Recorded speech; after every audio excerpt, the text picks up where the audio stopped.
This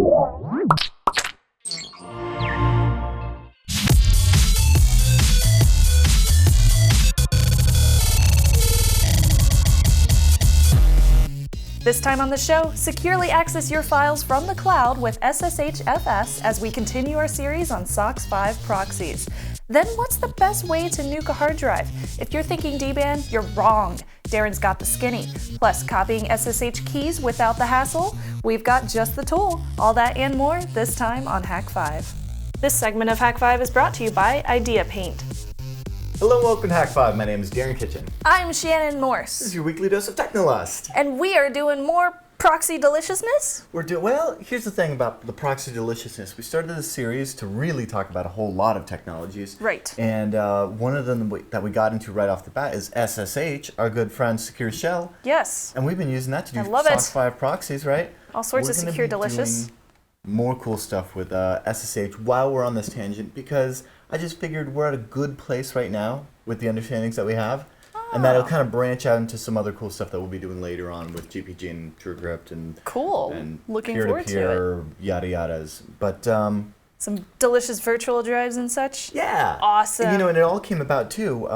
Well, there's a lot of interesting stuff going on right now, and also some personal experience where it was just like, you know what? Okay, let's talk about this, right? Mm-hmm. Are you using the new Google Drive?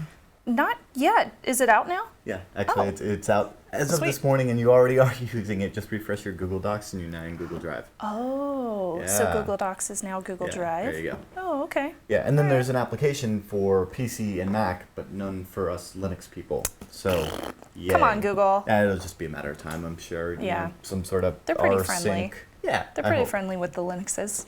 Well, before we get into it, I did want to mention the party, because it's tomorrow night. Oh, yeah, you know what? You know what that is? Today is 1111. Today is Hak5 episode 1111. And what does that mean? That's 15. So 16 if you count the zero. We're 15 years old. Because this one right here is an 8, and that one right there is a 4, and this one right here is a 2, and that one right there is a 1. And then so depending on the position of this, whether it's a 1 or a 0, you either add or don't add those to get your number. Well, that's a nibble. Super exciting. That's a nibble right there. Woohoo! It's a nibble. It's 4-bit byte. That's a hack tip. This is our last. This is our last nibble episode. Oh, it is? Yeah, it's like moment of silence for that. Oh yeah, I guess it kind of is. Well, we're having a party, and it's tomorrow night. And if you're in the Bay Area already, awesome. If not, I don't know. You might still be able to get over here. But it's hak5.org/1111 where you can find out all the information. Dale Chase is going to be performing. Yeah, it's going to be I great. might be performing as well. Oh, wow, really? Yeah. Like a duet or something? I don't know. Uh-oh. Maybe we should do it. Maybe I can sing. You'll have to show up to or maybe I can't. You'll have to go tomorrow to find out. Yeah, and don't hold down the shift key when you go to that URL, because you'll just end up with hak5.org/ That's my exclamation point for the one there. Yeah. Cool. I'm super stoked about that. Let's get to learning. Yeah. Well, hey, get this. So if you are in the Bay Area, just drive down. But if you have to fly out, then you too may find yourself in a predicament that I found myself in recently. What's that? By the way, these things, these little airport, this is worthless.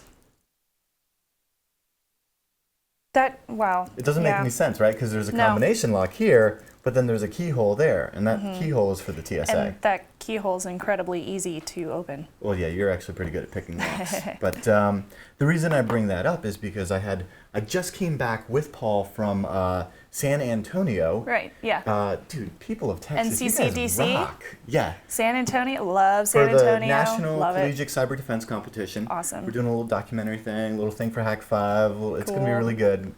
It was so much fun participating in that. First time ever. Never been to a regional. Got to go to the nationals. You gonna go again? Awesome blue teams, awesome red team. Just so many cool people involved. And I'm probably gonna go again. I mean, it was like so much fun. And so we'll have more on that later. But that was one of the things that made me think, you know what, while we're on SSH, let's talk about file systems and things of that nature. Because I got one of these. I love these. Why did you get one of... Wait, they inspected your baggage, didn't they? Of course. Because you know what? Since we and had then so much when you gear, opened it, it was probably just like scattered everywhere.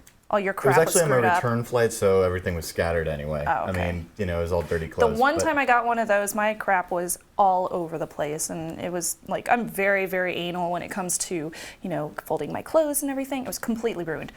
Anyway, off topic. Well, they were rooting through your stuff, and I was thinking about it, and I was like, dang, I actually left 2 laptops in my check bag because I didn't have enough room in the Pelican cases to carry on with the really expensive camera gear stuff. Right. And I love these, just the TSA notice of baggage inspection, because it's really just, you know, our government just reminding you, hey, we can F with you anytime we want. Yes, And especially when it comes to travel, in particular, if you're ever crossing a border, because that's where, you know, we have the Fourth Amendment here, right? Unreasonable search and seizures and stuff like that. Except when you go through a border, basically the courts have said, yeah, it's quite reasonable that you're going to get searched. So if you don't already have a copy of this, go ahead and get yourself one. We'll link it up in the show notes. But this is Defending Your Privacy at the U.S. Border, a guide for travelers carrying digital devices. And so, who wrote this? the EFF. Marcia Hoffman. Yeah. Well, I there you go. interviewed her. Yeah, at ShmooCon 2 years ago, right? Extremely informative. So this is the December 2011 edition. Go ahead and grab yourself a copy. Lots of great info in there about how to cross borders properly. Yeah, I've heard some that's good very stories important. of people doing things like DDing their hard drive with the ASCII equivalent of the U.S. Constitution onto the drive. Nice. We could have like a whole discussion about like fun border awesome. crossing stuff. But here's the thing here's the way I feel about this, right? Okay. I mean, first of all, don't be stupid. I didn't bring anything stupid on the plane. Obviously. I don't fly with plastic pineapples. I don't fly with the You learned that way. Yeah, this one doesn't like to fly. I don't know why, but they just... Anyway, that was a fun mod. But aside from not being stupid, if you're traveling internationally at the border, you don't have that right of privacy and stuff like that. And so it's, especially coming into the U.S., ICE and the Department of Homeland Security can just like take your laptop. They can even image your hard drive for later analysis, typically up to 5 days, something like that. And I mean, I'm not so keen on that. And so it actually just so happens to be that this machine right here, we're having to get rid of. It's, to be honest, I'm not so thrilled with the new ZenBook. No, I'm so not feeling this ZenBook. So before this thing goes back, we're going to have to obviously get rid of the disk. And this is the same way that I would cross the border to get rid of a disk. A lot of people will say, oh, dude, if you're trying to securely format a hard drive, you're selling it, you put it on eBay, whatever it may be, DBAN or Derek's Boot and Nuke is a great way. And yes, I agree. Yeah, that's what everybody says. Yeah, you can DBAN. use It's awesome. like the DoD wipes, the RCMP wipes, all of those different levels of like scrambling a drive into nothing, right? So your plan for this is what, taking a magnet to it? No, actually my plan for this is to use DD, which is an awesome just copying or imaging, whatever tool. And I'm going to say IF for input file equals /dev/0, which is a device that just spits out zeros. And then OF for output equals /dev/ whoops, DV, typing sideways. And in this case, we'll just do SDA1 for right now. There you go. It's actually not going to give us any, there's a little bit of command line food that we could use to actually get it to give us a, what is it called? LT? Control T. Oh, really? Wait. No, maybe on a Mac. Yeah, I think it's if you do sigkill user one something to the process ID. I'd have to check the PID. Regardless, DD, awesome tool. That built into Linux? Yes. Nice. And what we're doing right now is we're zeroing out the hard drive. We're just putting zeros on every bit. Okay. Rather than doing like, I know like some forensics people would be like, that's not forensically sound, right? Okay, it is a solid state drive though. And in this case, what I'm thinking is, okay, right, I'm going to cross a border. Maybe I'm like traveling to a HackerCon and I'm gonna give a talk or something like that. Yeah. And so, I just don't want to be messed with. One thing that you could do is to zero out the hard drive so that if they're like, hey, boot up your laptop, what do you have on there? And they do want to, take this and start using like commercial tools to analyze it. Yeah. What they're going to find is it's completely blank. They're like, oh yeah, new machine, brand new, just got it. Nice. Haven't installed anything on it, not bringing anything into the country. Okay. Right? Yeah. Rather than having a scrambled hard drive where they're like, ooh, there might be something here that's encrypted, right? And then they're like carving out stuff Having that's a not true there. cryptid or something like that. Yes. Yeah. So in this case, it's just zeros. You know that you can't, there's no encrypted anything. There's nothing. Okay. Yeah. Oh, yeah, that's handy. And the idea with this is, you know, you cross, maybe you've got like an SD card in your camera that also have like a bootable Linux distro. Yeah. Maybe you have a micro SD card in your phone that also has a distro or something that you can boot off of. And the idea is that when you get to where you're going, then you access your files. Now, I'm assuming that even though I'm dual booting on my machine here, I could still use this. What do you mean? Oh, well, would it zero still wipe out my your- entire hard everything, drive? Everything. Yeah. Okay, that's what I thought. Yeah, zeroing all the things, as it were. Nice. Yeah. Kill all the things, yes! And so that's, I mean, that is uber paranoia level, but if you want to go there, that's one way to do it. And in that case, or even just fly without a hard drive completely, Yeah. you know, use data when you get there. And the idea is when you're in that zone of like no rights, that is a border crossing, to go ahead and just, you know, not bring anything, smile, be polite, be courteous, don't bring attention to yourself. Don't talk if you're sitting in the back seat. Yeah, yeah. You know, don't talk back, answer, don't ever offer any information, only ever answer questions directly. Tell them the truth unless you met people on the internet. Yeah, anyway. That doesn't work so well. If you're going to Canada, it's always on pleasure, never on business. Yes. No, I'm joking. Anyway, but the idea with that is that when you're in that foreign country, get internet access, you're going to get it somewhere. And now that we've learned how to securely connect to your server in the cloud over SSH, Yes. we're going to talk today about how you can access your files through the same mechanism, little thing that we call SSHFS. So Awesome. imagine Dropbox, but really secure. Yes, I need this because I use Dropbox. Yeah, they've had a couple of security mishaps over the last couple of years. Yeah, they have. And, especially with their iOS stuff right now. That's just the plist files fall. That's just good times. Yeah. So we're going to roll our own. But before we get into the whole technology and concepts and theory and stuff like that, when we take a quick break, I'm going to take my tinfoil hat off and then we'll get right into it. So we'll be back after a quick break. Idea Paint transforms virtually anything you can paint into a high-performance dry erase surface that erases cleanly every time, just like our very own Hak5 table right here. Look, it's the cloud. And get this, with Idea Paint, you're empowered, just like we are, to collaborate, to interact, and to fully explore your creativity, and in our case, our technical wit. Get that. So no matter where you use Idea Paint, big ideas are sure to follow, and it's one of the most flexible, durable, and cost-effective dry erase solutions on the market. So go ahead and head over to ideapaint.com/Hak5 and learn more.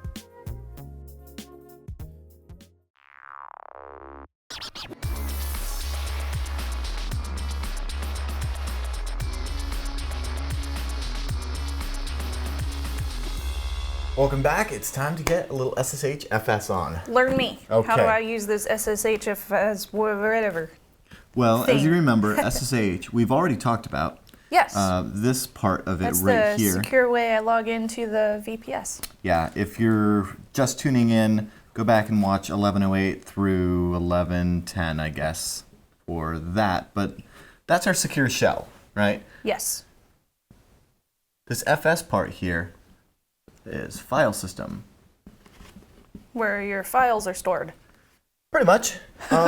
And what we're going to be doing is using SSHFS on Linux and then a Windows utility to do something similar, which basically will allow us to remotely mount storage. And so what I mean by that is, as you know, we already use this SSH thing here to, in our case, we go to a VPS over at domain.com. Yes. In the cloud. That's running our SSH daemon. Right. And then it gets, you know, since it is it's in a tunnel. It's in a tunnel. So, you know, everything that transmits through there is nice and secure. Right. And so now what we want to do is we've got a whole bunch of these files over here on our VPS, and we would like to be able to get to those securely. And so since we can already SSH in and get a terminal, sure, we could interact with them that way. You know, we could like cat them and use vi. You and can copy and you move could them use around. nano and stuff. Well, you're right. You could use SCP to copy them back and forth. Oh, okay. That doesn't sound like a whole lot of fun. Yeah, it's all in the terminal.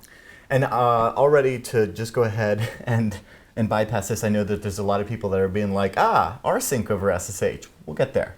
What I want to talk about is SSHFS, which allows you to mount this storage the same kind of way that it would be for like a thumb drive, right? Oh, okay. So it's kind of like you're just plugging it into your computer.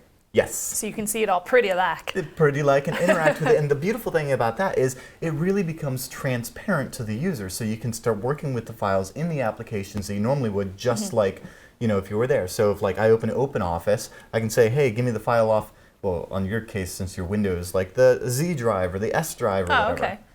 Just like you normally would, kind of like Dropbox. So it'll just show up in my Windows Explorer if I'm using this SSHFS program. Yep. Or whatever. Basically. And so what this does is we know this as our secure shell.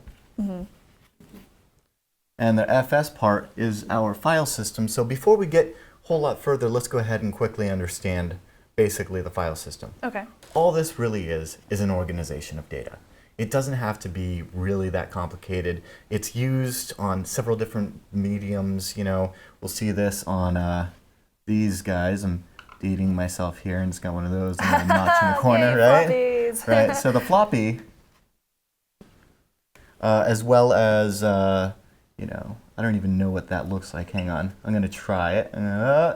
And then this one's a box, and that one's a circle, and this one's a triangle. No, one's a sword, one's a knife. And the other one's a laser. Yes. Yeah, and then Tom and Veronica show up.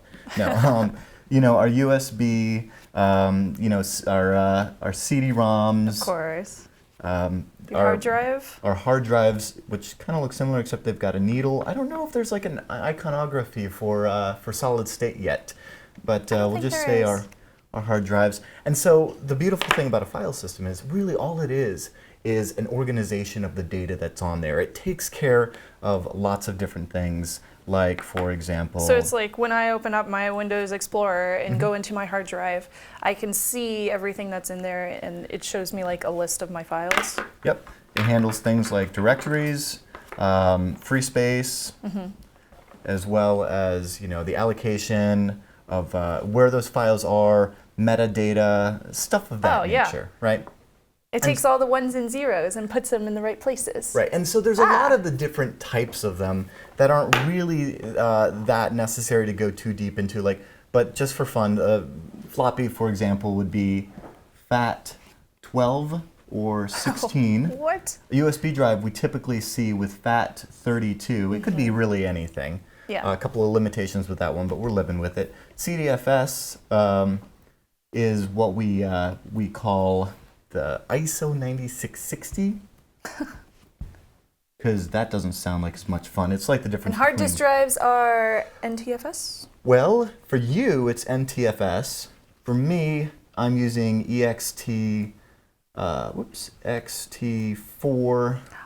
Sometimes using EXT3. There's also RiserFS. Paul, what are you a fan of? HFS. HFS? Is that, I don't know jack about a Mac, so is that what you typically use? I think that's what they call it. Yeah. There's ZFS. Anyway, we could have like a whole different discussion. So these are all your different file systems? Yes. Or are these just the... These are all the different types of file systems, Okay. and really they just kind of take care of business, and really Yeah. it's something that is out of the way in kernel space that we don't have to It makes think things about. look pretty. Now, what's really cool about the way that this works is it's going to take the secure protocol, secure shell, and it's going to allow us to mount a file system on a remote storage device using this really nifty thing called Fuse. And so what Fuse is it is a file system in user space. There's an in right there. User space. That's where I am. That's where you are. Let's draw a map. User space. Okay. So get this. We go down to Fry's or Micro Center or what is it called? Newegg or whatever, and we get ourselves a nice big stick of a RAM. It's a hefty piece of RAM. Dude, that's my awesome RAM, okay? And so to an operating system, what it does is it creates virtual memory. Okay. And that memory is separated into this area right here, this area right here. So this top area, it doesn't matter, it's just for visual, top area is going to be our kernel space. Kernel, the brain. Yes! Brain of the computer. Yeah, there's also there's that fun, awesome, Paul, can we, anyway, So this is the memory of your computer's brain. Basically. And then there's user space. And that's Darren's memory. Sometimes called Userland or whatever. And so exactly, kernel, since it is like the brain of the computer, it's the thing that manages things like in here, you're going to see device drivers. Meaning your printers, Right, your sound card, video card, things like that. You're going to also see extensions. And you'll also see basically the kernel. So The thing stuff that's you don't running want your to mess computer. with. So stuff that you don't want to mess with and Yeah. stuff that's executing. And so this memory, this portion of memory is totally reserved in the system's like, yo, dude, don't F with this, Yeah, right? So right. it gives you this user space. So all of your programs, say like you run Firefox, and then there's this little cute Firefoxy guy, and then the blue world is there. And so that runs inside your user space. And the So same that's thing. where I keep all the programs that I download. Yep, User just in space. case, like maybe if you're rocking this ugly thing, I don't know. It's all going to run inside user space. Okay. And the reason for that is so that when you're running an application, like say you make a huge mistake of running this thing, Yeah.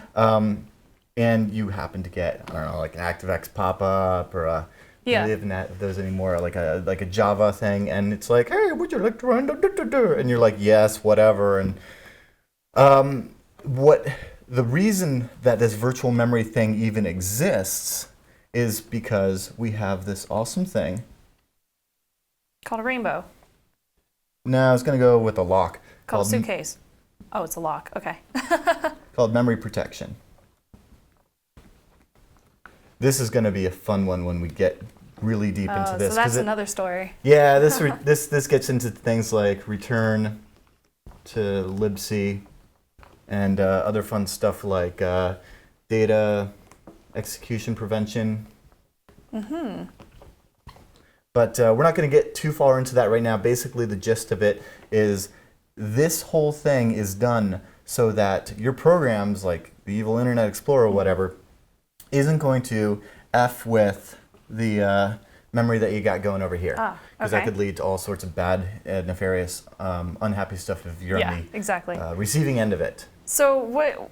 I understand the user space and the kernel space. That makes complete sense. But what does this have to do with the file system being in user space? Aha.